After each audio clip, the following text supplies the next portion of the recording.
കർത്താവായ യേശുക്രിസ്തുവിന്റെ ധന്യമുള്ള നാമത്തിൽ ഈ ഫ്രൈഡേ മന്ന ശുശ്രൂഷയിലേക്ക് കടന്നു വന്നിരിക്കുന്ന എൻ്റെ മാന്യ ശ്രോതാക്കൾക്ക് ഒരു പ്രാവശ്യം കൂടെ എൻ്റെ ഹൃദയംഗമായ സ്നേഹവന്ദനങ്ങളെ അറിയിക്കുന്നു.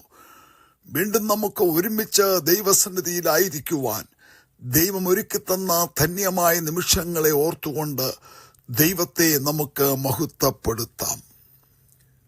48 സങ്കീർത്തനത്തിന്റെ 14 വാക്യത്തിൽ നമ്മെ ജീവപര്യന്തം വഴി നടത്തുന്ന സർവശക്തനായ ദൈവത്തെക്കുറിച്ച് നമുക്കിവിടെ കാണുവാൻ കഴിയുന്നുണ്ട്.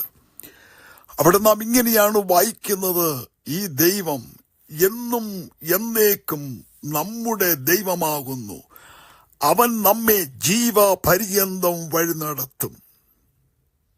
നമ്മുടെ ദൈവം ആദ്യനും അന്ത്യനുമാണ്.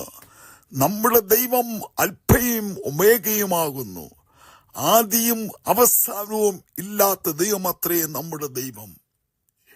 അതേ വചനം പറയുന്നു, കർത്താവായ യേശുക്രിസ്തു ഇന്നലെയും ഇന്നും എന്നേക്കും മാറാത്തവൻ. ഇന്നലെ കൂടെയിരുന്ന നമ്മുടെ ദൈവം, ഇന്നു കൂടെയിരിക്കുന്ന നമ്മുടെ ദൈവം നാളെയും നമ്മോട് കൂടെ ഇരുന്ന് നമ്മെ പരിപാലിപ്പാൻ വിശ്വസ്തനത്രേ. ഈ വലിയ വാഗ്ദത്ത വചനങ്ങളെ നാം ഏറ്റെടുക്കണം. എൻ്റെ ദൈവം എന്നെ വഴി നടത്തും.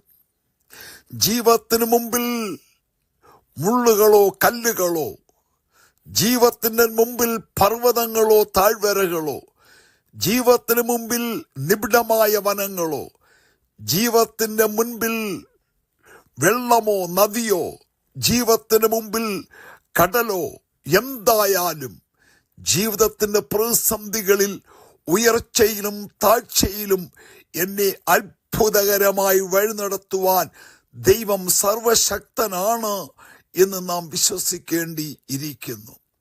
മുൻപോട്ട് വിടുവാൻ കഴിയാതെ വണ്ണം പർവ്വത സമമാകുന്ന പ്രശ്നങ്ങൾ ജീവിതത്തിന്റെ ഭാവിയെ തടഞ്ഞുകൊണ്ട്, ജീവിതത്തിന്റെ വഴികളെ തടഞ്ഞുകൊണ്ട്, തലമുറകളുടെ ഭാവിയെ തടഞ്ഞുകൊണ്ട് പർവ്വത സമമാകുന്ന പ്രശ്നങ്ങൾ മുന്നിൽ നിൽക്കുമ്പോൾ, ആ പർവ്വത സമമാകുന്ന പ്രശ്നങ്ങളുടെ തടസ്സങ്ങളെ മാറ്റി അതിലൂടെ പുതുവഴികളെ തുറന്നു തന്ന് നമ്മെ നടത്താൻ ദൈവം സർവശക്തനാണ്.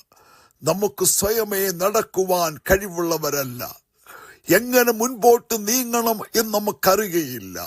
വഴി ഏത് എന്ന് നമുക്കറിയുകയില്ല. പക്ഷെങ്കിൽ വഴിയെ കാണിച്ചു തരുവാൻ നമ്മുടെ ദൈവം വിശ്വസ്തനാണ്. അവൻ വഴി ഒരുക്കുന്നവനാണ്. അവൻ ആഴിയിൽ പാതയൊരുക്കുന്ന ദൈവമാണ്. ഇസ്രായേൽ മക്കളുടെ ജീവിതത്തിൽ അവരുടെ പ്രയാണങ്ങളിൽ ചെങ്കന്റെ തീരത്തേക്ക് അവർ വന്നപ്പോൾ അവിടെ മുമ്പിൽ അവർ കാണുന്നത് ചെങ്കടലാണ്. എങ്ങനെ മുൻപോട്ട് നീങ്ങുവാൻ കഴിയുമെന്നവർ ഭാരപ്പെട്ടപ്പോൾ മോശ ദൈവത്തോട് നിലവിളിക്കുകയാണ്. മോശ എന്നിട്ട് ജനത്തോട് പറയുകയാണ്, നിങ്ങൾ പരിഭ്രമിക്കേണ്ട, ദൈവം ഇന്ന് നമുക്ക് വേണ്ടി വലിയ കാര്യങ്ങളെ ചെയ്യും. യഹോവ നമുക്ക് വേണ്ടി ചെയ്യുവാൻ പോകുന്ന രക്ഷ കണ്ടുകൊള്ളുവീൻ. അവനിവിടെ വഴിയൊരുക്കും. അതേ, ദൈവം കടലിൽ കാറ്റടിപ്പിച്ച് ചെങ്കടലിലൂടെ ചെങ്കൽപാതയൊരുക്കി. നനഞ്ഞ മണ്ണിലൂടെയല്ല, ഉണങ്ങിയ നിലത്തൂടെ ദൈവം തന്റെ ജനത്തെ അക്കരെ കടത്തിയെങ്കിൽ, പ്രതിസന്ധികളുടെ മുമ്പിൽ പരിഭ്രമിച്ച് നിൽക്കുന്ന ജീവിതമേ, നിനക്ക് വേണ്ടി വഴി ഒരുക്കുവാൻ ദൈവം വിശ്വസ്തനാണ്. ചെങ്കടലിലൂടെ തന്റെ ജനത്തിന് വഴിയൊരുക്കി ദൈവം തന്റെ ജനത്തെ അക്കരെ കടത്തിയെങ്കിൽ, നിന്റെ ജീവിതത്തിന് മുമ്പ് നിൽക്കുന്ന പ്രതിസന്ധികളെ അതിജീവിച്ചുകൊണ്ട് മുൻപോട്ട് നീങ്ങുവാൻ ദൈവം നിനക്ക് കൃപ തരും എന്നുള്ളതാണ്. ഈ ദൈവം സർവശക്തനാണ്. ഈ ദൈവം ചെങ്കടലിനെ വിഭാഗിക്കുവാൻ സർവശക്തനാണ്. ഈ ജനം നിന്റെ മുമ്പിലുള്ള പ്രതിസന്ധികളെ മാറ്റുവാൻ ദൈവം സർവശക്തനാണ്. ആ വിളിച്ച ദൈവം വിശ്വസ്തനാണ്. അവൻ വഴി നടത്തുന്ന ദൈവമാണ്. 23-ാം സങ്കീർത്തനത്തിൽ അവിടെ നാം ഇങ്ങനെ കാണുന്നുണ്ട്, എങ്ങനെയാണ് ഈ ദൈവം വഴി നടത്തുന്നത്, എങ്ങനെയാണ് ഈ നല്ല ഇടയൻ തന്റെ ആടുകളെ നടത്തുന്നത്. അവിടെ നാം ഇങ്ങനെ വായിക്കുന്നു, മുട്ടുകൂടാതെ അവൻ നടത്തുന്ന ദൈവമാണ്. പച്ചയായ പുൽപ്പുറങ്ങളിൽ മേയിച്ച് അവിടെ കിടത്തി സ്വസ്ഥതയുള്ള വെള്ളം കൊടുത്ത് കുടിച്ച് അവിടേക്കൊക്കെ നടത്തി പ്രാണനെ തണുപ്പിച്ച് നീതിപാതകളിൽ നടത്തുന്ന ദൈവം, നീതിപാതകളിൽ നടത്തുന്ന ദൈവം. നിന്റെ കാല് കല്ലിൽ തട്ടിപ്പോകാതെ നിന്നെ കരങ്ങളിൽ വഹിച്ച് നടത്തുവാൻ കഴിവുള്ള സർവശക്തനായ ദൈവം. ഈ ദൈവം നമ്മെ ജീവപര്യന്തം വഴി നടത്തും. അതെ, വചനം പറയുന്നു, ഞാൻ നിന്നെ ചുമക്കും, ഒരു ദിവസമല്ല, ഞാൻ നരയ്ക്കുവോളം ഞാൻ നിന്നെ ചുമക്കും, കൈവിടാതെ കൈ പിടിച്ച് ഞാൻ നിന്നെ നടത്തും, വെള്ളത്തിലൂടെ ഞാൻ നിന്നെ നടത്തും, അഗ്നിയിലൂടെ ഞാൻ നിന്നെ നടത്തും.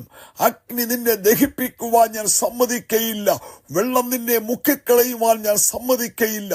എത്രയെത്ര വാഗ്ദത്തങ്ങളാണ് ദൈവം നമുക്ക് തന്നിരിക്കുന്നത്. അതെ, നമ്മെ ഒരു ദിവസമല്ല, ജീവപര്യന്തം വഴി നടത്തുന്ന ദൈവം. ജീവപര്യന്തം ഈ ഭൂമിയിൽ നമുക്ക് ഒരു അവസാനമുണ്ട്. അതുവരെ നമ്മെ നടത്തുന്ന നമ്മുടെ ദൈവം കേടുകൂടാതെ ഐശ്വര്യമായി സമാധാനത്തിൽ നമ്മെ നടത്തുവാൻ കഴിവുള്ളവനായ ദൈവം. ഈ ദൈവത്തിൽ നാം ആശ്രയിക്കണം എന്നുള്ളതാണ്. ദാവീദിന്റെ ജീവിത അനുഭവങ്ങളിൽ എത്രയെത്രയോ പ്രശ്നങ്ങൾ, എങ്ങനെ മുൻപോട്ട് നീങ്ങും എന്ന് കഴിയാതെ വണ്ണം ഭാരപ്പെട്ട മേഖലകളിൽ ഒരു ദിവസം അവൻ പറഞ്ഞു, ഞാൻ ശൗലിന്റെ കൈയാൽ മരിക്കേ ഉള്ളൂ. എന്റെ ജീവിതം, എന്റെ ജീവിതത്തിന് മുമ്പിൽ എന്തെല്ലാം വെല്ലുവിളികളാണ്, ഞാൻ എങ്ങനെ മുൻപോട്ട് നീങ്ങും, എന്റെ ഭാവി എന്തായി തീരും.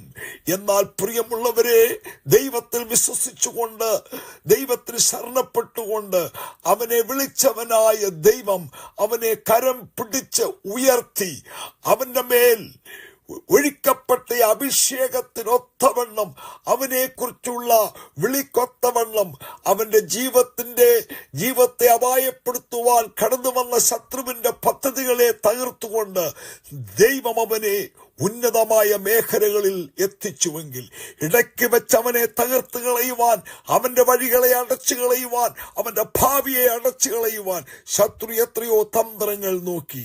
എന്നാൽ ദൈവം ദാവീദിന്റെ കരം പിടിച്ച് അവനെ വഴി നടത്തി, അവന്റെ ഭാവിയെ ദൈവം ധന്യമാക്കി എന്നുള്ളതാണ്.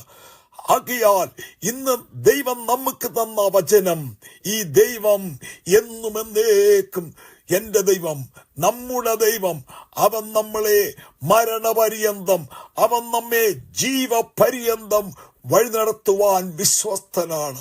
അപ്പോസ്തലനായ പൗലോസിന്റെ വാക്കുകൾ, ഞാൻ ആരെ വിശ്വസിച്ചിരിക്കുന്നറിയുന്നു, അവൻ എന്റെ ഉപനിധി ആ ദിവസം വരെ കാക്കുവാൻ ശക്തനെന്ന് ഞാൻ ഉറച്ചിരിക്കുന്നു. അതെ, ഞാൻ വിശ്വസിച്ചവനെ ഞാൻ അറിയുന്നു. എന്നെ കൈവിടാത്തവൻ, എന്നെ നടത്തുവാൻ ശക്തനായവൻ, എന്തിനു വേണ്ടി വിളിച്ചു അതിനെ പൂർത്തീകരിക്കുവാൻ വിശ്വസ്തനായ ദൈവം. അതെ, ഈ ദൈവം അവസാനം വരെ നടത്തുവാൻ കഴിവുള്ള ദൈവമാണ്. എന്നെ കേൾക്കുന്ന പ്രിയമുള്ളവരെ, ഈ ദൈവം നിന്നെ നടത്തും, നിന്റെ തലമുറയെ നടത്തും. ഒരു ദോഷവും തട്ടാതെ വേണം നടത്തുവാൻ ദൈവം വിശ്വസ്തനാണ്. അവന്റെ കരങ്ങളിൽ ഏൽപ്പിച്ചു കൊടുക്കുക. ഞാൻ നിങ്ങൾക്ക് വേണ്ടി ഒരു വാക്ക് പ്രാർത്ഥിക്കട്ടെ. പരിശുദ്ധ പിതാവേ, എന്റെ കേൾവിക്കാരെ അനുഗ്രഹിക്കണമേ. വഴി നടത്തും ദൈവം തന്റെ ജനത്തെ കരം പിടിച്ച് നടത്തിയവരെ സഹായിക്കണമെന്ന് പ്രാർത്ഥിക്കുന്നു. നിന്റെ നാമത്തിൽ അനുഗ്രഹിച്ചു പ്രാർത്ഥിക്കുന്നു, യേശു കർത്താവിന്റെ ധന്യമുള്ള നാമത്തിൽ തന്നെ, ആമേൻ. കർത്താവ് ഈ ചെറിയ വചനങ്ങളാ നിങ്ങളെ അനുഗ്രഹിക്കട്ടെ. സ്നേഹത്തോടെ കർത്തൃസൂക്ഷിയിൽ പാസ്റ്റർ കെ സാമുവേൽ.